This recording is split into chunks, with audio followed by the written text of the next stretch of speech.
네, 안녕하세요.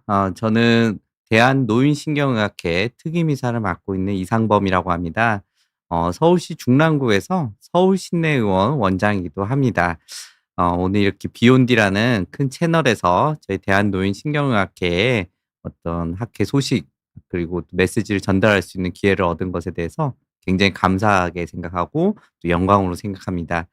오늘 제가 이 1시간이라는 시간 동안에 설명드릴 내용은 장기요양보험 등급 결정과 이용 방법이라는 내용입니다. 우리 사회가 점점 더 고령화되면서 옛날에는 다 집집마다 각자의 어떤 역량으로 이제 어르신들을 거동이 불편해지신 어르신들, 인지 기능이 떨어지신 어르신들을 이렇게 도와드리는 방법이 사실 사회적으로는 이렇게 없었습니다. 근데 이제 장기요양보험 제도가 생기면서 이제 사회적으로 그분들을 어떻게 구조적으로 도와드릴 수 있을까? 환자에게 이렇게 도움을 줄 수 있는 친가족이 없다 하더라도 '어떻게 하면 이분들을 잘 돌봐 드릴 수 있을까?' 이런 고민하에 나온 제도라고 보시면 되겠습니다. 그래서 제목은 이제 등급 결정과 이용 방법이라고 해서 좀 제목이 약간 좀 생소하게 느껴질 수도 있는데, 결국에는 이 장기요양보험을 우리 국민들이 어떻게 이용을 하고 또 우리 집안에 있는 이제 어르신들 그리고 또 지역 사회에 있는 거동이 불편해지신 분들을 어떻게 이 장기요양보험 등급을 이제 받아서 잘 이용하실 수 있는지 거기에 대한 내용이라고 생각하시면 될 것 같습니다. 한번 제가 어 하나하나 해 보겠습니다.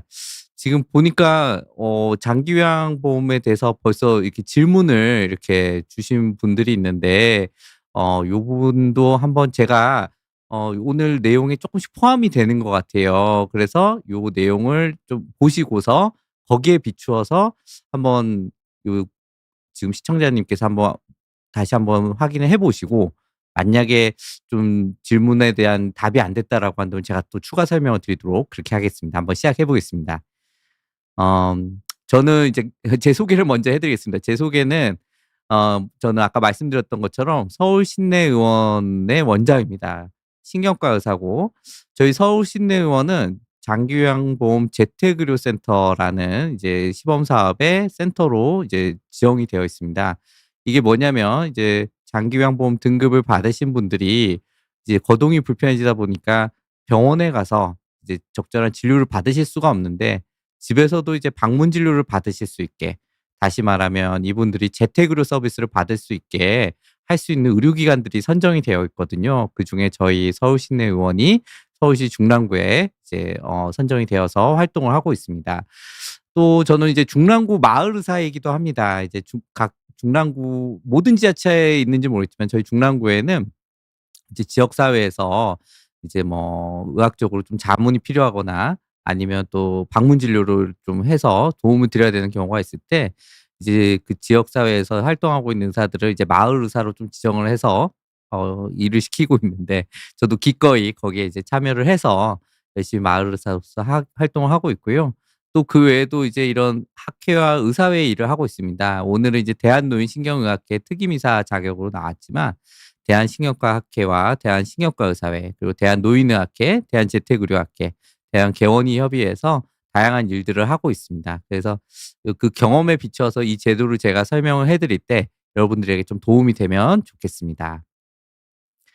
어 장기요양보험 제도가 무엇인가? 먼저 그거부터 좀 설명을 드리겠습니다. 이제 아까 전에 말씀드렸던 것처럼 이제 고령화 사회가 이제 점점 더 이렇게 심화되고 있죠. 그러면서 고령이나 질병으로 인해 일상생활이 어려워지신 어르신들이 이제 다른 곳이 아니라 이제 살고 있던 집, 그리고 또 집에서도 좀 돌보기 어렵다 그러면 요양시설, 돌봄시설에서 돌봄을 받을 수 있도록 지원하는 제도입니다.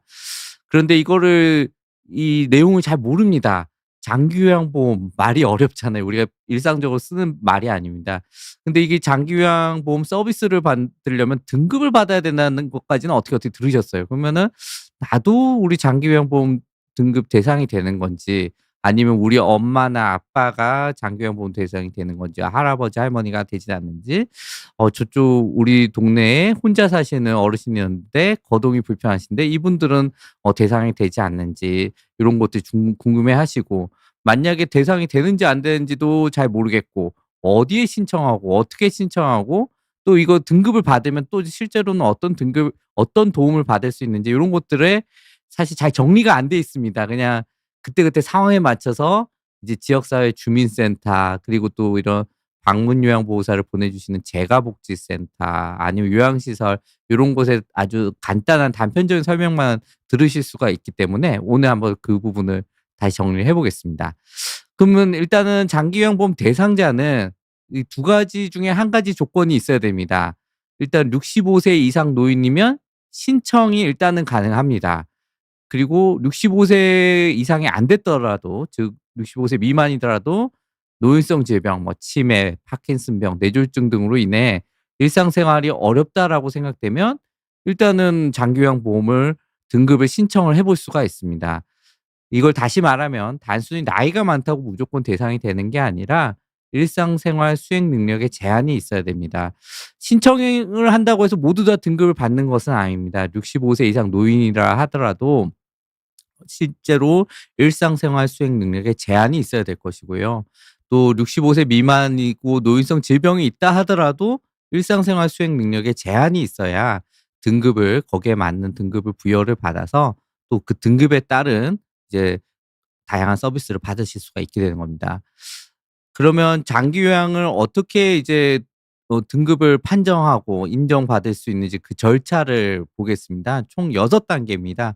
아까 전에 이제 대상자 후보에 오르신 분들을 이제 신청을 해야 되겠죠. 신청을 하면 이제 그 건강보험공단, 장기요양보험공단에 이제 각 지사들에서 이제 거기 직원들 조사원들이 방문 조사를 나오고 그 방문 조사 나오고 나면은 이제 "의사소견서를 제출하라." 이런 얘기를 듣습니다. 그래서 이제 기존에 다니시던 병원이 있으면 거기서 의사소견서 받을 수도 있고 다니시던 병원이 없으면 이 의사소견서를 제출할 수 있는 이제 병원이나 의사를 이제 찾아서 이제 그분들께 이제 제출을 받으시면 되고 이걸 이제 모아서 2 주에 한 번씩 각 지자체마다 그 등급 판정 위원회 심의 회의가 열립니다.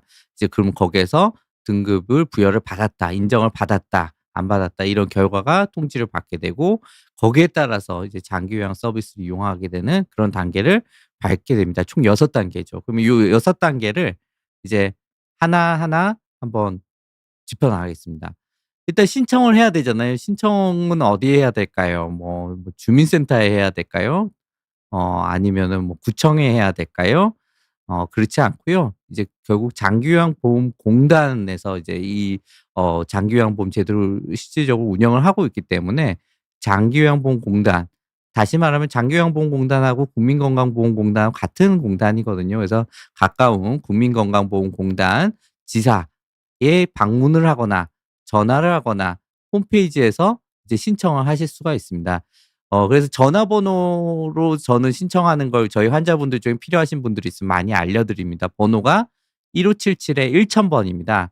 1577에 이제 1000 번을 전화하면은 이제 상담원 연결이 됩니다. 그러면 상담원 연결이 되면 일단은 얘기를 하는 겁니다.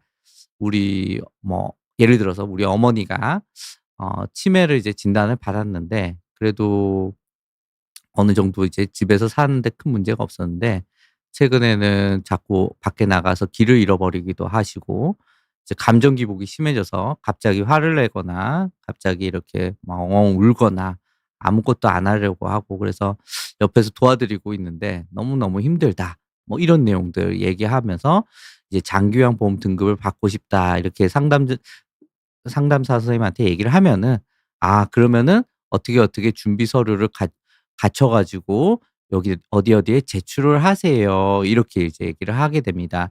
어 또 요런 내용들을 이제 홈페이지에 옮겨서 할 수도 있습니다. 이제 요 아래 사진에 보시면 이게 장기요양보험공단 홈페이지입니다. 장기 요양이니까 이제 그 홈페이지 이름이 롱텀 케어입니다. 롱텀 케어 or.kr 이렇게 해 가지고 들어가시면 맨 위에 상단에 가로바들이 있는데 제도 소개, 민원 상담실, 알림 자료실, 종사자 마당 이렇게 쭉 있는 것 중에 민원 상담실에 가시면 두 번째 이제 보시면은 장기 요양 신청 요렇게 나오죠. 거기서 이제 인정 신청 여기 들어가시면 아까 말씀드렸던 그런 절차들을 다 입력하실 수 있게 되어 있습니다. 준비 서류로는 일단은 만약에 직접 방문해서 이제 결국엔 신청을 하게 되는데 신분증을 당연히 가지고 가야 되겠죠. 환자가 만약에 못 간다 하면 환자 본인의 신분증을 이제 꼭 챙겨 가셔서 이 장기 요양 신청서를 현장에 비치되어 있는 신청서에다가 써 가지고 하면 되고, 또 우리 가족분이 아니면 환자 본인이 이제 내가 이제 좀 실제로 일상생활이 어려워졌다는 걸 이제 증명하는 데 있어 가지고 가장 중요한 게 이제 진단서, 소견서 요런 것들이죠. 그래서 요런 것들은 이제 필요하다 그러면은 이제 그 제출을 할 수가 있는데, 사실 요것도 떼려면은 또 병원에 가 가지고 또 일일이 설명하고 또 받아야 되지 않습니까? 그러니까 일단은 먼저 신분증 챙겨 가시고 장기 요양 신청서를 현장에서 작성을 해 가지고 신청을 하시면은 뭐 큰 문제 없이 일단 접수는 문제가 없으니까 그렇게 하셔서 일단은 요 아까 전에 말씀드렸던 1577에 1000번 전화해서 상담원하고 꼭 얘기를 하셔라. 요거 온라인 방법도 있지만 쪼끔 복잡하다. 그리고 그러면 가까운 지사에 방문해서 일단 접수를 하셔야 되는데 그때 당시에는 신분증하고 장기요양 신청서라는 서류가 필요하다. 요렇게 이제 이해를 하시면 되겠습니다. 자, 그러면은 이제 이 우리 지역에 이제 어르신들이 얼마나 많아집니까? 많아지니까 이게 다 일일이 조사하러 다니신 분들이 일이 엄청 많습니다. 그래서 그 조사하시는 분들이 이제 공단 소속 직원 장기 요양 요원이라고 하는데 가정으로 갈 수도 있고요. 아니면 이분이 병원에 입원해 있다 그러면 병원으로 실제로 방문하시기도 합니다. 그래서 어르신의 건강 상태, 인지 기능, 이동 능력 등을 평가를 합니다. 그래서 여기 보면 이분들이 이렇게 서류를 들고 다녀요. 그 평가지인데 90여 개 항목으로 구성된 표준화된 평가지를 가지고 최대한 객관적으로 이렇게 여기에다 점수화를 합니다. 그러면은 예를 들면 아까 전에 말씀드렸던 것처럼 이분이 얼마나 잘 움직이느냐, 얼마나 이렇게 잘 걷느냐, 뭐 화장실 이용에 문제 없느냐, 그다음에 또 이것저것 물어보겠죠. 뭐 기억력 테스트도 간단하게 할 수가 있고, 뭐 지금이 몇 월 며칠인지, 여기가 어디인지 뭐 이런 것들 다 물어봅니다. 그렇게 해서 하는데 예를 들어서 이제 이런 문제가 생길 수 있습니다. 요걸 신청하신 분들 가족분들이 이거 점수가 이렇게 높게 나와야 되니까 일부러 이제 예를 들어서 뭐 거짓말하고 해도 되는 건지 모르겠지만 어쨌든 이거를 다 너무 잘하면 안 돼요." 이렇게 얘기를 해 두는 겁니다. 근데 이런 것들은 자칫하면 이거 부정수급으로 이어질 수가 있습니다. 그러면은 나중에 정말로 공단이 맘먹고 이거를 다 청구를 할 수가 있습니다, 그동안 썼던 비용 같은 것들을. 그러면은 큰 문제가 생기기 때문에 절대로 그렇게 하시면 안 되고,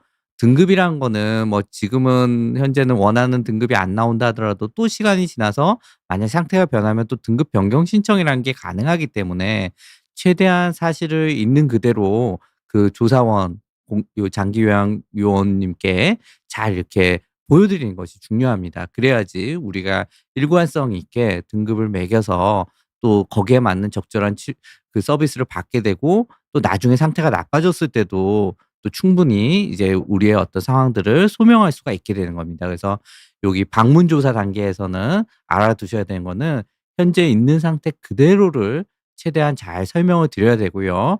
요 오신 이 조사원님들이 사실은 아까 전에 말씀드렸던 것처럼 그 지역 사회를 다 돌아다니면서 해야 되니까 얼마나 힘들겠습니까. 그러니까 이분들한테 뭐가 된다 안 된다 뭐 이런 것들을 미리 물어볼 필요도 없고, 막 이렇게 마치 안 이렇게 딱 된다는 확답을 못 들었다 해 가지고 만약에 화를 냈다 그러면은 이분들이 이분들도 이렇게 열심히 일하시고 착한 분들인데 만약에 그런 상황이면 이분들도 이제 인간적으로 이게 나중에 생각이 막 달라질 수도 있지 않겠습니까? 그러니까 이분들한테 최대한 좀 잘 말씀을 드리면서 사실을 있는 그대로 최대한 이렇게 객관적으로 우리 가족분들께서 이렇게 임해 주시면 좋겠습니다.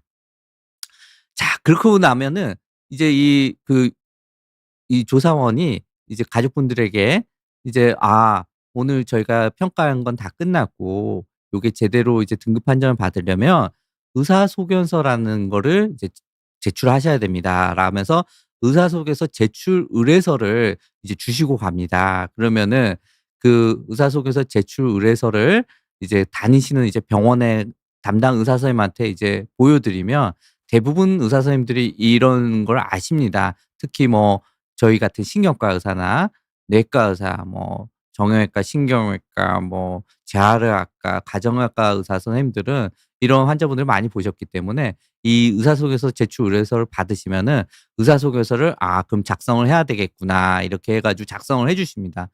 요게 너무 작아 가지고 잘 안 보이실 것 같아서 죄송합니다. 근데 이게 총 4 장으로 된 의사소개서입니다.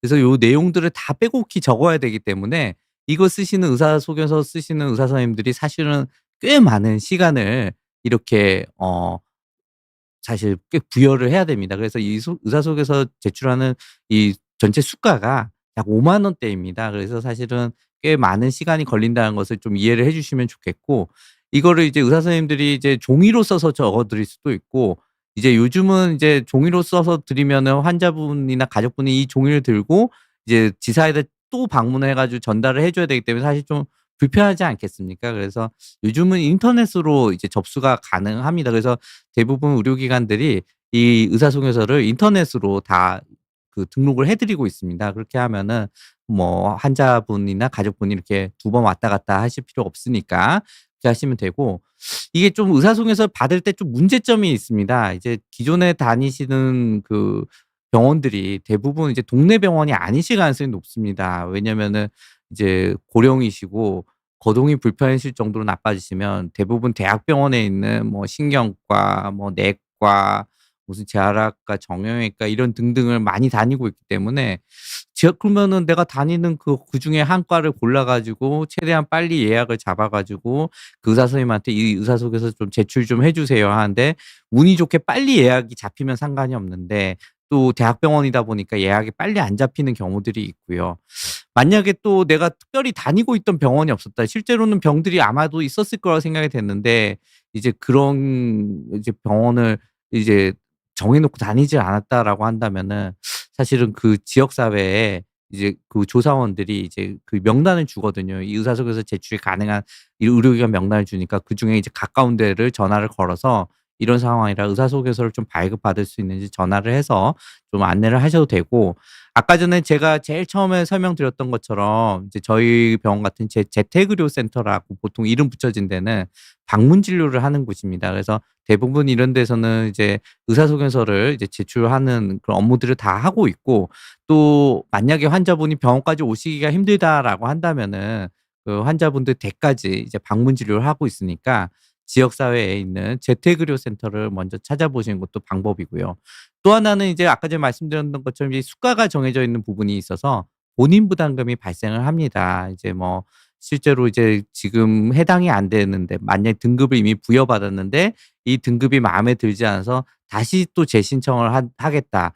뭐 아니면 등급을 부여를 받았는데 이번에 등급 판정이 기각돼 가지고 또 재신청하겠다 그러면 어쩔 수 없이 100% 이제 본인 부담금이 발생을 하는데, 다행인 점은 그렇게 해 가지고 이번에는 또 등급을 부여받게 되면 그 100% 본인 부담금은 환급을 받습니다. 그러니까 일단은 요 비용이 쪼끔 부담할 수 있다라는 부분들, 일단 나중에 그 금액이 얼마인지는 또 설명을 드릴 텐데 알고는 계셔야 됩니다.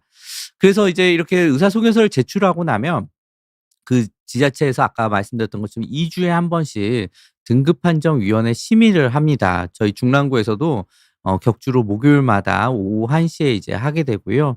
이렇게 되면은 이제 아까 전에 그 의사소개서 제출된 분들, 의사소개서 제출이 이제 면제되시는 분들도 있습니다. 너무 이제 거동이 안 되는 그런 분들은 당연히 면제를 해 드려야 되겠죠. 이런 분들 다 합쳐 가지고 한 2 주에 보면은 한 200 몇십 건 정도가 올라옵니다. 저희 지역에 보통 이제 한 40만 명 인구 있는 그런 지역인데 2 주에 200 몇십 건씩 이렇게 올라오고 그중에 집중적으로 봐야 되는 게 한 20건 정도가 됩니다. 그래서 이 바쁘게 그 안에서 이제 판정 심의를 이제 하게 되고, 제일 중요한 거는 이겁니다. 이제 여기에서 등급이 1 에서 5 등급 인지 지원 등급이 나오는데 대부분은 아까 말씀드렸던 평가표의 점수대로 나오는데 몇 가지 특수한 경우가 있습니다. 65세 미만인 경우입니다. 그러면 아까 전에 65세 이상을 위한 제도인데 65세 미만이니까 실제로 이분이 노인성 질환을 가지고 있는지가 굉장히 중요할 것이고요. 그다음에 이제 급성기심이라는 게 있습니다. 대부분 환자분들이 평소에는 그래도 힘들어도 어떻게 꾸역꾸역 사시다가 이제 중간에 뭐가 상태가 안 좋아져서 기존에 있던 치매가 나빠져서 뇌졸중이 재발을 해서 아니면 어떤 폐렴과 같은 합병증이 생겨서 욕창과 같은 합병증이 생겨서 상태가 확 나빠졌을 때 '아우 이젠 너무 힘들어서 안 되겠어.' 그러면서 등급을 이제 부여받고자 이제 신청을 하시게 되는데 이제 그렇게 들어오게 되면은 이 최근에 6 개월 이내에 그런 일이 있었다 그러면은 여기에서는 아무래도 한정된 재원으로 등급을 이제 부여하게 되는 거고 이제 등급이 약 2년 정도 2-3년 정도 인제 유지가 되기 때문에 지금은 많이 나빠진 상태에서 우리가 평가를 한 거라 정확하게 등급을 판정할 수 없어요. 또 실제로 이런 경우에는 시간이 지나면 좀 좋아질 수 있기 때문에 등급을 이번에는 부여할 수가 없습니다. 기각하겠습니다. 이런 결과가 나올 수도 있습니다. 그래서 요런 부분들도 우리가 좀 주의를 해야 되는 부분이고 또 역시 또 뒤에 설명을 드릴 겁니다. 그다음에 주수발자심이라는 게 있습니다. 등급에서는 실제로는 이제 시설에 갈 수 있을 만큼의 등급이 나오지 않았는데 이제 만약 가족분들 중에서 이분을 24 시간 돌볼 수가 없는 특수한 경우에 있다 그러면은 그런 어떤 근거 자료들을 제출을 합니다. 그 뭐 예를 들면 같이 살고 있는 환자 그 가족분이 이제 뭐 예를 들면 무슨 사업을 해서 아니면 어디 직장을 다니고 있어서 24 시간 케어를 할 수가 없습니다. 이런 식으로 이제 사유서를 쓰고 이런 부분들도 이제 등급판정위원회에서 확인하고 이제 심의를 하게 됩니다. 먼저 첫 번째 노인성금 질병이 뭐냐 65세 미만이지만 이제 노인성 질병으로 인정을 받아서 장기요양보험 등급을 받을 수 있는 그게 뭐냐 그러면은 여기 보시다시피 치매 관련한 상병명들, 뇌출혈 관련한 부분들, 뇌경색 관련한 부분, 뇌혈관 질환에 관련된 부분들, 파킨슨병 관련된 부분들 뭐 그다음에 한방 이제 진단명이지만 중풍 후유증 뭐 요런 것들이 이제 들어갑니다. 그래서 이제 만약에 65세 미만인데 이 장기요양보험 등급을 받아야 되겠다라고 한다면은 이제 사실은 요런 진단명이 잘 있는지 꼭 확인하시는 게 필요하고요. 아까 전에 말씀드렸던 것처럼 급성기 시민은 6 개월 이내에 질병이나 수술 등으로 인해 기능 상태가 급격히 변화한 경우 즉 급성기 상태에 있는지를 판단을 하고 만약 급성기 상태로 판단된 게 맞다라고 이제 등급 판정 심의위원회에서 그렇게 된다 그러면은 이 상태가 일시적으로 간주되어 장기요양 등급 판정이 보류되거나 기각될 수가 있습니다.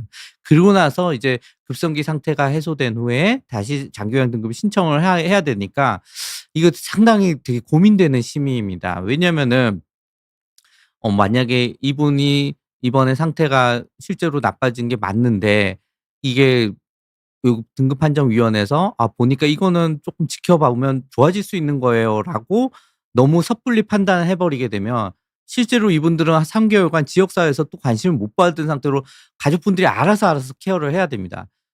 그런데 그런 상황에서 갑자기 또 뭐가 합병증이 생기기라도 하면은 얼마나 큰일이에요. 그러니까 요 판정심의위원회에서는 실제로 이번 상태가 나빠진 것이 정말 회복 가능할 수 있는 여지가 얼마나 되는지 잘 판단을 해야 됩니다. 이건 누구 한 사람이 할 수가 없습니다. 그래서 아까 등급판정심의위원회는 대부분 한 15명 내외로 이제 구성이 되어 있고 그중에 의사 선생님들이 대부분은 2-3명 이상 뭐 저희 지역 같은 경우에는 한 4 명이 있습니다. 그래서 이 4 명도 있고 또 간호사 선생님들도 4 명이 있고 뭐 이렇게 해 가지고 대부분 의료인들이 많은 부분 좀 의견을 내서 판정을 하게 됩니다. 그래서 의사소견서로 아까 전 그 내용을 다시 생각을 해 보시면 의사소견서의 내용에 질병명 같은 것들을 잘 넣어야 되고 제일 마지막에 의사 선생님들이 "이러이런 분들은 지금 최근에 급성기 뭐 기간이지만 그래도 기저질환 자체가 상당히 낫기는 좀 어렵습니다." 뭐 이런 내용들이 좀 들어가 있으면은 아무래도 요런 판정에 있어 가지고 급성기 심의 대상자분들한테는 쪼끔 더 유리하게 작용할 수가 있을 것 같습니다. 그래서 의사소견서에 이분이 실제로 정말로 좋아질 수 있는 병인지 아닌지가 쪼끔 더 명확하게 잘 나와 있으면 이제 판정 심의 시에 굉장히 좀 도움이 된다라는 부분 기억해 주시면 좋겠습니다. 그다음에 이제 결과 통지가 이제 주어지겠죠.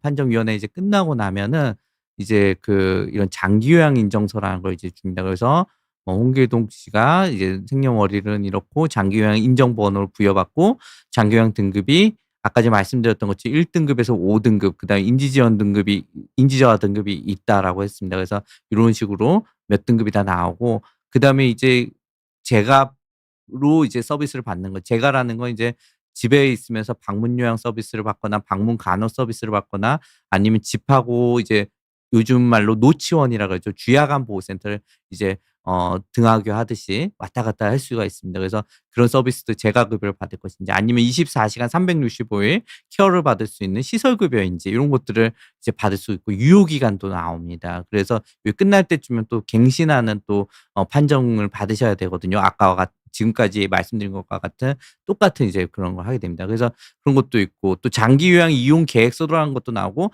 복지 용구도 이제 사용할 수 있는 것들이 나옵니다. 그래서 복지 용구도 다양하게 있습니다. 뭐 병상 침대에서부터 보행기라든지 이제 집안에서 이제 화장실이나 이제 곳곳에 복도 곳곳에 넘어지지 않도록 손잡이를 한다든지 그다음에 이제 뭐 병상 침대에다가 에어 매트리스 깔아서 욕창을 방지한다든지 근데 그것도 다 누구나 받을 수 있는 게 아니고 그 등급에 따라서 환자가 와상 상태인지 아닌지 등등에 따라서 이런 부분들이 갈리게 되니까 요런 부분들도 이제 결과를 받으시면 확인하면 좋겠고 그래서 이 결과를 받을 때까지 아까 신청에서부터 결과를 받을 때까지 약 한 달 저는 실제로 해 보면 한 달 이상 걸리는 것 같아요. 그래서 한 달에서 두 달 정도가 걸리기 때문에 쪼끔 적극적으로 저는 신청을 좀 해 보시면 좋겠다라고 합니다. 만약에 이번에 안 된다고 하더라도 이런 이제 기록이 남아 있으면 나중에 한 번 더 또 상태가 실제로 생각만큼 좋아지지 않았을 때 다시 한 번 또 신청을 했을 때 어필을 할 수 있는 부분이 있기 때문에 저는 적극적으로 좀 신청을 해 보시라고 얘기를 합니다. 그래서 이제 그런 이제 등급이 나오게 되면 장기 요양 기간 다시 말하면 아까 말씀드렸던 방문 요양 보호사를 이렇게 파견해 주는 그런 기관을 재가복지센터라고 그러고 또 요양원과 같은 부분도 장기 요양 기관입니다. 거기에 이제 보호자님께서 이제 마음에 드시는 곳을 골라 가지고 이제 그 계약을 맺어서 서비스를 받게 됩니다. 아까 말씀드린 것처럼 재가 서비스는 방문 요양, 방문 목욕, 주야간 보호 서비스가 있고요. 시설 서비스는 요양원이라 그러고요. 요양원 입소하라는 걸 얘기하는 거고 그중에서도 이제 공동 생활 과정은 뭐냐면 요양원 중에서 좀 규모가 작은 9인 이하 입소할 수 있는 곳을 공동 생활 과정이라고 합니다. 근데 이 9인 이하니까 너무 작고 열악한 거 아니야?" 이렇게 얘기하지만 또 공동 생활 과정은 또 공동 생활 과정만의 또 장점이 있습니다. 아무래도 원장님 한 분이 더 그 입소자 한 분 한 분을 쪼끔 더 꼼꼼하게 봐 주실 수가 있고요. 규모가 좀 작다 보니까 너무 시설 같지 않고 약간 정말로 말 그대로 가정처럼 좀 보이는 그런 시설들이 있습니다. 그래서 요런 부분들도 잘 알아서 체크해 보시면 좋겠고 아까 말씀드렸던 복지용구 지원도 이제 가능하다. 그래서 이제 기본적으로 1-2 등급은 재가급여와 시설급여를 다 이용하실 수 있는 등급이고요. 3에서 5 등급은 재가급여만 이용 가능한데 아까 말씀드린 것처럼 재가 서비스만 받고자 하다 보니 환자가 시설에 입소해야 되는 그런 경우들이 있을 수 있죠. 그런 경우에는 내가 환자를 실제로 이제 "24 시간 케어를 할 수가 없다."라는 어떤 근거 서류들을 이제 내고 이제 주수발자 심의로 이제 들어가야 됩니다. 그러면 이런 부분들은 아무래도 이제 그 담당자들하고 긴밀한 소통을 해야 되겠죠. 그래서 이 장기요양부 등급 신청을 하실 때 그 담당자분 그 연락처를 좀 잘 받아 놓고 그분하고 이런 등급 결정이 나왔을 때 그 등급은 이렇게 잘 나왔지만 그래도 이러이런 부분들은 저희가 좀 부족한 부분들이 있습니다. 그래서 혹시 어떤 부분이 없을까요?" 이렇게 좀 이렇게 계속 이렇게 잘 얘기해 볼 수 있는 소통할 수 있는 그런 계속 어떤 자세가 필요합니다. 왜냐면은 "이건 왜 무조건 안 돼?" 계속 우리는 이렇게 비판하고 욕하고 이런 건 쉽잖아요. 근데 그렇게 되다 보면은 사실 이걸 처리하는 분들도 사실은 기계가 아니라 다 사람인지라 이분들도 계속 감정 소모를 하고 있습니다. 그러니까 좀 그분들하고 좀 좋은 관계를 잘 유지를 하시면 좋겠다 이런 말씀드립니다. 그래서 뭐 또 나왔던 얘기지만 1 등급부터 5 등급까지가 이제 우리가 이제 정식으로 나와 있는 등급이고 인지지원 등급은 치매는 아니지만 어쨌든 경도 인지 저하다. 그러면 인지활동용으로 방문 요양 서비스를 받을 수가 있다. 또 여기에서 방문 요양 서비스 말고도 주야간 보호 서비스 요런 것들도 시간은 쪼끔 짧을진 몰라도 어쨌든 쪼금 더 받을 수 있다. 이런 부분들을 알고 계시면 좋겠고 뭐 본인 부담금이 그래서 요렇게 나옵니다. 그래서 노인 요양시설 요양원에 이제 들어가게 되면 아까 1, 2, 3 등급이라 그러지 않았습니까? 그런 분들은 1 일당 74,850 원의 수가가 이제 책정이 돼서 이분이 30일 정도 이제 입소를 한다 그러면은 2,245,500 원. 이게 1 등급 대상자 같은 경우에 그렇습니다. 그러면은 이제 본인 부담금이 이제 원래는 이제 그 449,100 원이 나오는데 이분들을 이제 만약에 이분들의 또 삶이 뭐 경제 상황이 어렵다 그러면 또 40% 감경 대상자가 되고, 뭐 의료급여 수급권자 같은 경우는 60% 감경 대상자가 됩니다. 그래서 요 기준은 뭐냐면은 이제 보험료, 이제 건강보험료 순위 25% 50% 이하, 뭐 그다음에 0% 초과 25% 이하, 이런 대상에 따라서 이 감경이 되는 겁니다. 그래서 내가 1 등급을 부여를 받았는데 뭐 이런 감경 대상자가 아니다 그러면 '이 정도 비용이 나가는구나.'라고 알고 계시면 되고, 요게 플러스 식대는 요게 들어가지가 않습니다. 그래서 하루 3끼 식대가 들어가는데, 그 식사는 이제 거의 실비로 이제 받으시거든요, 요양원에서. 근데 이제 뭐 작게는 10 몇만 원, 뭐 많게는 뭐 한 달에 뭐 30여만 원 이렇게 받고 있으니까, 뭐 어떤 시설이나 어떤 식사 뭐 요건 같은 것들을 잘 판단하시면서 이제 어 하시면 되겠습니다. 그다음에 또 제가 서비스도 이제 거기에 따른 그게 있습니다. 뭐 1 등급이지만 우리는 요양시설에 안 가고 이제 집에서 방문 요양 서비스를 받고 싶다 그러면은 이제 월 한도액이라는 게 주어져서요. 2,306,400 원까지를 내가 받을 수가 있다.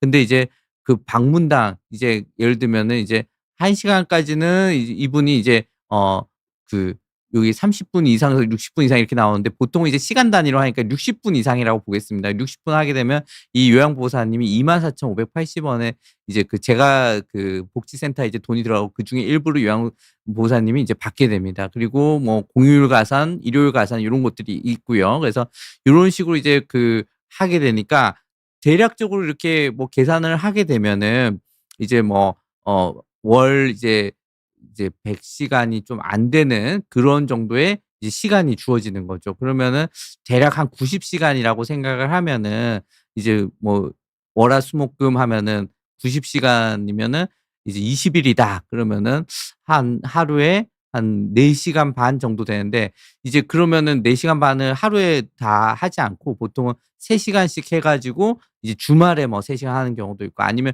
평일날 가족분하고 이제 얘기를 하면서 요양보호사님이 뭐 평일날 하루는 이제 뭐 쉬는 걸로 해서 대신에 하루 뭐 6 시간 이렇게 일을 하겠습니다. 이런 식으로 다 그거는 이제 가족분하고 요양보호사님하고 재가복지센터하고 이제 설정하기 나름입니다. 그렇게 해 가지고 이제 들어간다. 그리고 또 가족분들 중에 만약에 요양보호사님이 있다 그러면은, 그분들은 이제 방문 요양 서비스를 이용하지 않으니까 사실은 나라에 어떻게 보면은 이제 어떻게 보면 그 재정 지원을 뭐 이렇게 재정을 안 가져가는 거잖아요. 대신에 본인이 힘들어서 이제 하는 거니까 본인에 대한 이제 급여 비용을 이제 좀 책정을 해 줍니다. 이만큼은 아니라고 할지라도. 그러면은 이제 사실은 돈 나가는 거 없이 내 가족을 돌보면서 일부 돈을 이제 지급을 받습니다. 뭐 49만 1,600 원 뭐 이런 식으로 이제 받습니다. 그래서 요런 부분들은 이제 케이스 바이 케이스라서, 재가복지센터 등급을 받게 되면 재가복지센터와 얘기를 하시면은 방문 요양 서비스를 얼마나 더 이렇게 알뜰하게 잘 받을 수 있는지 이제 상담을 받으실 수가 있습니다. 요런 부분을 확인해 주시면 좋겠고요. 그리고 장기요양 등급은 반복 신청이 가능합니다. 처음에 이제 인정받지 못해도, 아니면 내가 생각하기에 등급이 너무 낮게 나왔다 하더라도 상태가 악화되면 재신청할 수 있고요. 또 치매 진단을 받았으면 잘 거동을 하신다 하더라도 5 등급 또는 인지 지원 등급을 받아서 또 도움을 받으실 수 있습니다. 그리고 이제 신청인의 상태를 보호자가 대신 설명해야 되는 경우가 많겠죠. 환자가 내 자신을 설명 못하는 경우가 많으니까, 평소 상태가 어떤지, 그동안에 뭐 예를 들면 환자가 어떤 이제 처방전 이렇게 약 드셨는지 이런 거 잘 정리해 두고, 만약 소견서를 중간에라도 뭐 보험사에 제출할 소견서라도 받아둔 게 있다면 잘 정리해 두고 있으면은, 아까 전에 장기 요양 요원들 이렇게 왔을 때 이런 거 보여주면서 더 근거 있게 설득을 할 수가 있고요. 또 뭐 홈페이지 또 들어가면 여러 가지 자료들이 있습니다. 그래서 한번 들어가셔서 확인해 보시면 좋겠고, 사실 근데 이게 좀 복잡합니다. 제가 봐도 들어가서 좀 이게 쉽게 찾을 수가 없는데, 그래도 한번 들어가 보시면 또 혹시 필요한 자료를 찾을 수 있으니까 도움을 받으실 수 있을 겁니다. 그래서 결국 정리하면은 이제 1577에 1000번 전화하면 제일 간단하다, 처음 시작은. 그래서 그렇게 하시고, 자주 진료받는 병의원에 이제 의사소개서 작성이 가능한지 꼭 알아두고 있으면 좋겠고요. 또 이거를 다 혼자 하는 게 힘들다 그러면 뭐 복지관, 주민센터 등에서 다 이런 부분은 다 처리해 본 경험들이 많이 있습니다. 그래서 거기에 또 미리 좀 얘기를 해 봐서 물어봐도 되는데 어쨌든 요 1577의 1000 번을 잘 기억을 해 주시라 이렇게 말씀드리고 싶습니다. 그다음에 이제 자주 하는 질문입니다. 이제 뭐 아까 전에 말씀드렸던 것처럼 준비해야 하는 사항이나 서류 다 나왔던 얘기죠. 뭐 신청서나 이제 요 자세 그 현장에 작성 가능하다 그랬고 신분증 신청자의 이제 주민등록증 운전면허증이 있으면 좋고 나머지 것들 의사소견서나 진단서 뭐 요런 것들은 이제 뭐 메모 이런 것들이 사실은 필수 조건은 아니지만 요런 것들 잘 챙겨 놓고 있으면 아무래도 설명하는데 좀 이렇게 여러 군데 이제 뭐 장기요양보험공단에도 설명을 해야 되고 그다음 병원 이 소견서를 받아야 하는 병원에도 설명할 때 여러모로 도움이 됩니다. 그래서 요런 부분들을 어 좀 알고 계시면 좋겠습니다. 아까 전에도 나왔지만 이제 방문 조사 왔을 때 평소 실제 생활 상태를 그대로 보여주셔야 됩니다. 괜히 엉뚱한 오해라도 삼게 되면은 이상하게 또 꼬일 수가 있으니까 평소 상태 그대로 좀 보여주시고 또 여기 오시는 분은 다 바쁘고 감정 소모하시는 분들이니까 좋은 관계 잘 유지하시면서 또 이렇게 우리가 이런 상황이라 좀 어렵다 이런 부분들을 좀 잘 어필하시면 좋겠고 또 어떤 분들은 또 제가 실제로 보시 본 분이 있는데 뇌물을 주시라고 이렇게 돈 봉투를 주시는 분도 있어요. 근데 그런 거는 오히려 역효과니까 절대로 그렇게 하지 마십시오. 예. 그다음에 이제 의사소견서 작성할 때 이제 의사 선생님들이 가지고 있는 작성할 수 있는 자격 요건이 있냐 그러면 일단은 의사면은 다 쓸 수는 있고요. 그다음에 공단에 보통 장기요양 인정서 작성 가능 이제 병의원이라고 이제 나와 있습니다. 이런 거 이제 해도 되고 다 이런 거 찾아보기 너무 힘들다 그러면 1577에 1000 번 이렇게 하면 되고 신청 전에 미리 다니는 병원에 요런 의사소견서 작성이 가능한지 의사 선생님한테 미리 알아봐 놔 주시면 좋겠습니다. 아니면 거기 직원한테 "우리 의사 선생님 요거 원장님이 이거 작성 가능한가요?" 물어봐 놓으시면 됩니다. 그래서 대부분은 다 가능하다 이렇게 보시면 되고 거기에 뭐 치매 보완 서류라고 쪼끔 특수한 서류가 있는데 그거는 그 교육을 이수한 의사만 이제 작성이 가능한데 그게 필요한 경우는 그 조사원이 이게 필요하다고 쪼끔 따로 얘기를 해 줍니다. 그거는 그 상황에 맞춰서 또 찾아보면 되니까 안심하셔도 되고 아까 전에 의사소견서 그 본인 부담금이 발생한다고 하지 않았습니까? 그 대부분은 이제 이 52,000 원에 20%인 1,400 원입니다. 근데 이 뭐 의료 급여나 경감되는 경우는 5,200 원 또 기초임금 면제입니다. 이것도 본인 부담금이 얼마 나온다라고 나옵니다. 근데 아까 말씀드렸던 것처럼 특수한 경우 재신청하는 경우에 의사소견서를 다시 내야 되는 경우는 이제 본인 부담이 100%인데 만약에 나중에 그게 인정이 된다 그러면 그 경우에는 이제 환급이 되니까 그 부분도 너무 '아 갑자기 왜 이렇게 큰돈 내야 되냐.' 너무 당황하지 않으셔도 좋겠습니다. 그래서 마지막 슬라이드입니다. 마지막 슬라이드는 어쨌든 이게 뭐 단순히 등급을 받냐 안 받느냐가 이제 중요한 게 아니라 이제 결국에는 우리가 활용해야 되는 국민의 한 사람으로서 활용할 수 있는 하나의 권리 같은 겁니다. 그러니까 요거 항상 우리 집안에 거동이 불편하신 어르신이 있다. 아니면 우리 지역 사회에 뭐 혼자 사시는데 그런 분을 좀 도와드리고 싶은데 어떤 제도가 있는지 잘 모르겠다 그러면 일단 장기요양보험은 일단 반드시 우리가 맨 처음 우리가 짚고 넘어가야 하는 제도입니다. 그래서 이거 할 때 시간이 걸린다는 점 유념해 주셔야 되고 이걸 처리하는 과정에서 다 사람들이 이제 개입을 해 가지고 해 줘야 되는 거기 때문에 거기 개입하신 사람들이 다 좋은 관계 잘 유지할 수 있도록 좀 배려해 주시면 좋겠고 또 이런 것들 '아 나는 안 될 거야.'라고 하지 마시고 적극적으로 잘 활용을 해 주시기를 바랍니다. 그래서 제 내용은 여기까지입니다. 감사합니다. 그래서 오늘 이제 질문이 되게 많습니다. 질문을 좀 하나씩 하나씩 보면서 제가 한번 다시 한번 답변을 드리겠습니다. 자 하루 한 컷 님이 올려주셨는데요. 장기요양보험 등급 판정을 받을 때 뇌졸중 환자처럼 기능 회복 가능성이 있는 분들은 어떤 점이 다르게 고려되는지 궁금합니다. 등급이 고정되는 게 아니라 회복 정도에 따라 변동될 수 있는지도 설명해 주시면 감사드리겠습니다. 이렇게 나왔습니다.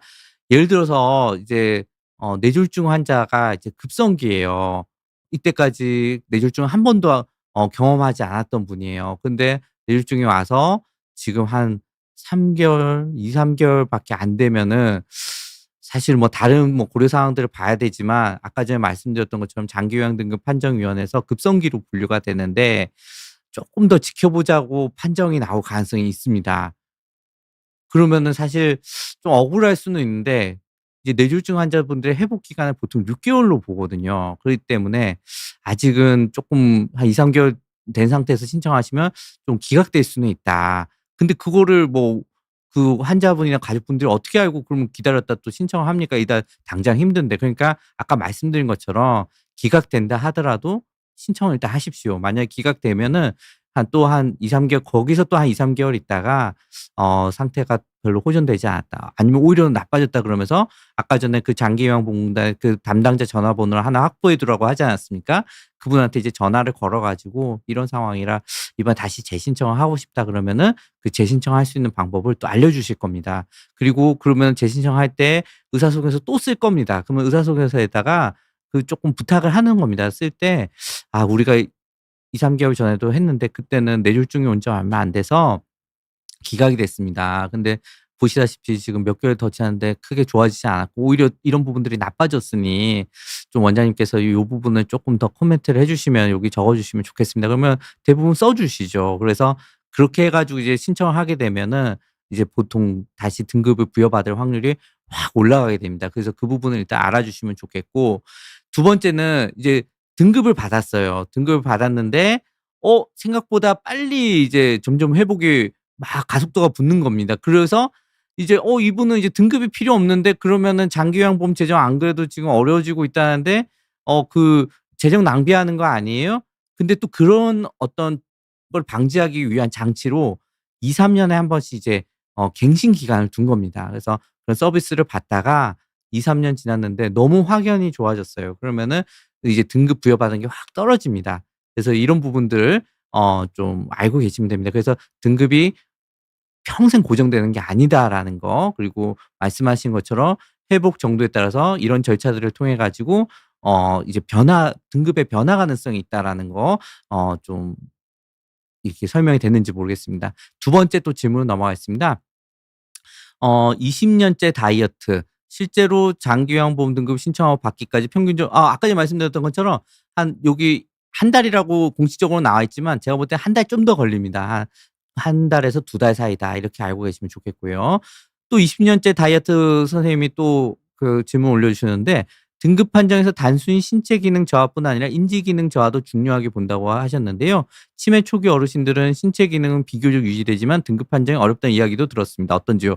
그게 아까 전에 말씀드렸던 것 중에 5 등급하고 인지 지원 등급, 거기가 이제 이분들을 위한 등급이다. 원래 여기까지 등급이 없었어요. 근데 장기요양 제도를 이렇게 진행을 하면서 쭉 진행을 하다 보니까 이 지금 20 년째 다이어트 선생님이 말씀 주신 것처럼 이런 분들을 위해서 어떻게든 좀 도움을 드려야 되는 거예요. 짧은 시간이지만 방문 요양 서비스를 좀 도와준다든지, 아니면은 이분들도 이 주야간 보호센터에 다른 분들만큼 길지는 않더라도 짧게라도 가서 쪼끔 이렇게 도움을 해 드리면 이 환자분하고 같이 사신 가족분들이 한숨을 돌릴 수 있는 이런 어떤 기회가 생기거든요. 그러면은 어 이분들이 왔을 때 더 잘 케어를 또 가족분들이 해줄 수 있는 장점이 생기기 때문에 이제 이런 부분들도 등급 판정해 드릴 수가 있습니다. 그러니까 적극적으로 신청하면 좋겠습니다. 그다음 아메리칸 빌리지 선생님이 또 올려주신 건데요. 등급 판정에서 가끔 지역별 편차가 있을 수 있냐.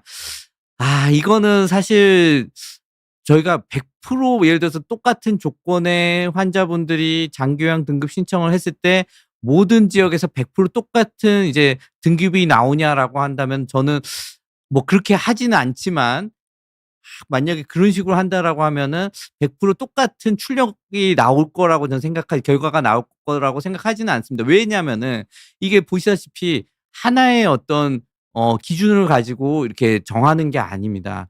일단은 조사할 때도 조사원이 얼마나 또 이렇게 그 평가지에 더 이렇게 어떤 부분을 더 중요하게 판단하는지, 이런 부분도 분명히 작동을 할 거고요. 또 의사소견서 이제 써 주신 의사 선생님들이 어떤 부분을 더 강조해서 써 주시는지도 작동을 할 겁니다. 또 그럼에도 불구하고도 이거는 어떤 하나의 어떤 기준을 선택할 수가 없는 거고, 누가 한 명이 책임지고 "내가 이렇게 등급하기로 했으니까 이렇게 다 결정하는 거야." 이렇게 할 수 있는 것도 아니기 때문에 아까 말씀드렸던 것처럼 지역별로 15 명의 등급 판정위원회가 있습니다. 등급판정위원회 위원들은요, 이제 그 위원회에 이제 들어가실 때 어떤 비밀 유지 계약 같은 걸 합니다.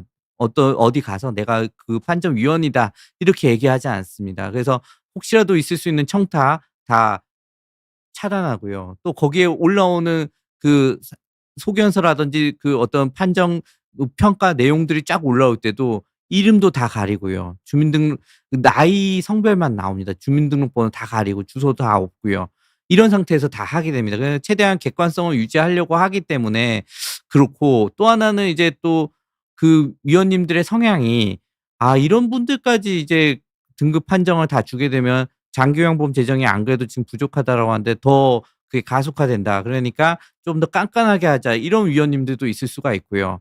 또 이런 분들은 조금 그런 분들이 이제 등급이 나가게 되면 비용은 좀 더 발생하지만 그래도 더 적절한 케어를 위해서 이건 우리가 감수해야 된다면서 조금 더 등급을 잘 주십시다라고 얘기해 주신 또 위원님들이 많은 지역도 있습니다. 그러니까 이거는 사실은 100% 통제 가능한 어떤 변수들로 결정이 되는 게 아닙니다. 그렇기 때문에 좀 어떤 부분에서는 이거 지역별로 차이가 있는 거 아니야?'라고 하는데, 사실은 모든 지역에 이분을 다 똑같은 조건을 넣었을 때 항상 같은 결과가 나오는 것은 아니겠지만, 그게 지역별로 차이가 있는 것이 아니라 아까 말씀드렸던 거기에 있는 분들의 그때 시점에서의 어떤 조사원이나 의사 선생님들이나 그 판정위원들의 어떤 성향에 따라서 달라지는 거다. 그래서 지역마다 다른 것이 아니다. 이 거기에 있는 인적 구성원에 따라서 달라질 수 있다라고 좀 이해를 해 주시면 좋겠습니다. 예. 바람결의 실려님 또 질문 한번 보겠습니다. 아유, 뭐 좋은 강의는 아니었는데 그래도 이렇게 봐 주셔서 감사합니다. 장기요양보험의 서비스 이용해서 의사 선생님 소견서가 중요한 역할을 한다고 하셨는데, 소견서를 작성할 때 보호자나 환자 측에서 꼭 준비해야 하는 자료나 정보들이 있을까요? 네, 있습니다. 이제 그 소견서에 써야 되는 내용들이 이제 환자의 진단명을 잘 써야 되고요. 또 환자가 어떤 약을 먹고 있는지 잘 써야 됩니다. 그렇기 때문에 그 진단명을 이렇게 적은 뭐 소견서나 의무 기록 같은 것들, 그리고 또 처방전, 이렇게 처방전을 딱 보면 의사들은 '아, 이게 무슨 약이다.'라고 이제 정확하게 알 수 있지 않습니까? 그래서 소견서나 진단서, 의무 기록, 그다음에 처방전, 요런 것들을 최대한 갖출 수 있는 데까지 갖춰 주시면 의사 선생님들이 보실 때 도움이 될 겁니다. 근데 물론 이분은 계속 진료해 왔던 뭐 동네 병원 의사 선생님들이라면은 사실 그런 거 없이도 잘 써 드릴 수가 있거든요. 그래서 사실은 이제 어느 정도 거동이 힘들어진 이제 환자분들은 동네 병원에 있는 의사 선생님들한테 계속 좀 꾸준하게 진료를 받고 있는 게 무엇보다도 사실 중요합니다. 물론 그게 어렵죠. 왜냐하면 계속 다니던 데가 이제 대부분 또 상급 병원에 이제 교수님들이시고 그러니까. 근데 어떤 시점이 되면 동네 병원에서 한 군데에서 이제 꾸준하게 진료를 보는 게 중요하겠구나'라고 좀 생각해 주시고, 이런 장기요양보험 등급 이제 부여받는 문제도 있고 소견서 써야 되는 문제도 있으니까 그렇게 가면은 좋겠습니다. 네, 또 다음 또 보겠습니다. 바다보다 산이 좋아 님이 이제 올려주신 또 질문입니다. 저희 아버지는 초기 치매이신데 요양 서비스에 대한 거부감을 가지고 계세요. 이런 경우 가족 입장에서 장기요양보험제도를 어떻게 설득력 있게 안내하거나 활용하면 좋을까요? 맞습니다. 이 치매 환자분들 중에 낯선 사람에 대한 거부증이 심한 분들이 분명히 있습니다. 그래서 이런 분들은 이제 사실은 처음부터 이렇게 그분하고 이 환자분하고 딸랑 놔두게 되면 당연히 이제 이분은 계속 도와드릴 수가 없게 되죠. 그러니까 처음에 적응하는 기간 동안만큼은 가족분들이 요양 서비스 방문 요양보호사라든지 아니면 뭐 아까 말씀드렸던 뭐 주야간 보호센터라든지 이럴 때 최대한 보호자님이 좀 같이 있어 주는 그런 게 이제 팁이 될 수 있을 것 같고요. 또 그런 거부증이 너무 심한 분들은, 또 거부증이 심할 때 막 공격적 언행을 하시는 분들이 있습니다. 그런 분들은 기존에 이제 치매 약을 이제 처방해 주시는, 진료해 주시는 의사 선생님한테 "이러이런 문제가 있어서 약간 거부증을 좀 감소시켜 드리고 싶습니다." 이렇게 얘기하면은 그런 걸 쪼끔 안정시켜 드리는 그런 약재들이 있습니다. 그런 약재들을 좀 처방을 해 드리면 약의 도움을 통해 가지고 할 수도 있고요. 또 무엇보다도 저는 이제 그런 생각이 듭니다. 이제 치매가 되면 아이가 된다고 하잖아요. 아이들이 처음에 이제 엄마 아빠와 분리불안을 많이 가집니다. 그래서 부모님 없는 데서 이제 친구들하고 나만 혼자 놀기 힘들어하고 하는 것처럼, 이제 이 부분도 사실은 우리 전두엽이 이제 나중에 아이였을 때 발달하면서 결국 '아, 이게 분리가 되어도 결국에는 내가 큰 문제가 없는 거구나.' 이렇게 깨달으면서 분리할 수 있게 되는 거거든요. 치매 환자분들도 그런 기능이 떨어지면은 이제 환자분들이 이제 그 가족분들하고 떨어지는 걸 두려워하게 되는 건데, 이렇게 그 가족분 없이 나만 혼자 왜 따로 낯선 사람하고 놔두는 거야? 왜 낯선 곳에 놔두는 거야?" 하면서 분리된다는 그 불안을 그런 식으로 표현하는 거일 수 있거든요. 그러니까 처음 초기에는 좀 "그런 게 아니다."라는 걸 계속 좀 안심시켜 주시는 표현이 반드시 필요하다 이렇게 됩니다. 또 김홍성 님 또 이렇게 질문 또 보겠습니다. "등급 판정 후에도 환자의 상태가 급격히 악화되는 경우가 있는데 이런 상황에서는 추가 평가나 재심사가 어떻게 맞습니다. 그래서 아까 전에 말씀드린 것처럼 이런 경우에 재신청 등급 변경 신청을 해야 됩니다. 그래서 이런 경우에는 아까 전에 그 처음 신청했을 때 그 장기요양보험공단에 이제 담당자 연락처가 다 주어집니다. 그래서 그 연락처를 꼭 확보를 해 두셨다가 나빠졌을 때는 얘기를 하는 겁니다. 이거 뭐 될 수도 있고 안 될 수도 있는 거거든요, 이 등급판정위원회에 올라갔을 때. 그런데 어쨌든 지금 상태가 나빠지고 케어를 하기가 어려워진 건 사실 아닙니까? 그런 부분들을 그 담당자님한테 좀 솔직하게 얘기를 하는 겁니다. 그래서 "이러이러한 상황이라 쪼끔 내가 이제 받고자 하는 서비스" 예를 들면 방문 요양 서비스를 "쪼끔 더 길게 받고 싶습니다." 아니면은 "이제는 방문 요양 서비스를 더 길게 받는다 하더라도 집에서는 볼 수가 없습니다. 시설로 들어가야 될 것 같습니다." 이런 식으로 얘기를 하시면 최대한 거기에 맞춰서 합니다. 그러니까 이거를 이제 솔직하고 최대한 정중하게 그 담당자하고 잘 얘기하시는 것이 저는 보면 항상 좋은 결과로 이어졌던 것 같습니다. 그러니까 그 보호자분께서 당황하지 마시고 그 담당자 연락처 꼭 전화를 해서 재신청하거나 등급 변경 신청하실 수 있도록 그렇게 좀 계속 좀 이끌어 가 주시면 좋겠습니다. 많이 힘드실 텐데 그렇게 꼭 알고 계시면 좋겠습니다. 그다음 마지막 질문하겠습니다. 해피바이러스 님입니다. "혹시 생각했던 것보다 등급이 좋게 나온 것 같아서" 좋게 나오면 대부분은 다시 안 받죠. 예. 그리고 한 번 받으면은 아까 말씀드렸던 것처럼 2 년에서 3년 사이에 이제 등급 갱신 기간이 돌아옵니다. 그래서 그 2 년에서 3년 사이에 이제 그 등급을 또 그 이후에 또 등급 갱신을 하면서 등급이 또 조정되는 경우도 많이 있습니다. 그래서 대신에 이런 거는 있습니다. 이제 어쨌든 그때 당시에는 상태가 안 좋아서 생각보다 등급이 좋게 나왔지만 대신에 그 서비스를 더 적극적으로 이용을 해서 만약에 실제로 2년 뒤, 3년 뒤에 이 환자분들이 어떤 일상생활에 있어 가지고 훨씬 큰 발전이 있고 또 그 돌봐 드리는 가족분들이 그만큼 이렇게 좀 그 돌봄에서 약간 좀 자유로워질 수 있다면은 사실은 이 장기요양보험 제도의 또 취지에도 맞는 결과인 겁니다. 그러니까 뭐 그 부분에 대해서 우리가 우리 우리 국민성이 전 대한민국 국민성이 굉장히 착한 부분이 있는 것 같습니다. '내가 필요 이상의 어떤 혜택을 받고 있는 거 아니야?' 막 이렇게 생각하시는데 뭐 그 부분도 그렇게 생각해 주시면 저는 되게 감사한 또 국민성이라고 생각하고 있고 또 대신에 또 그런 만큼 나중에 또 뭐 세금을 내거나 그런 어떤 기회가 왔을 때 더 적극적으로 세금도 내 주시고 그러면 다 같이 이제 '대한민국이 발전하는 거 아닌가.' 이렇게 생각합니다. 그래서 이렇게 또 좋은 질문 해 주셔서 감사합니다. 해피바이러스 님. 네. 네. 그러면 이제 질문도 이제 다 받은 것 같습니다. 그리고 혹시라도 또 뭐 추가 질문 사항이 있으면 대한노인신경의학회에 또 연락을 주시면은 저희들이 또 어떻게든 또 대응을 해서 또 답변 드릴 수 있도록 하겠습니다. 네. 그럼 긴 시간 시청해 주셔서 감사합니다. 네. 또 뵙겠습니다. 네.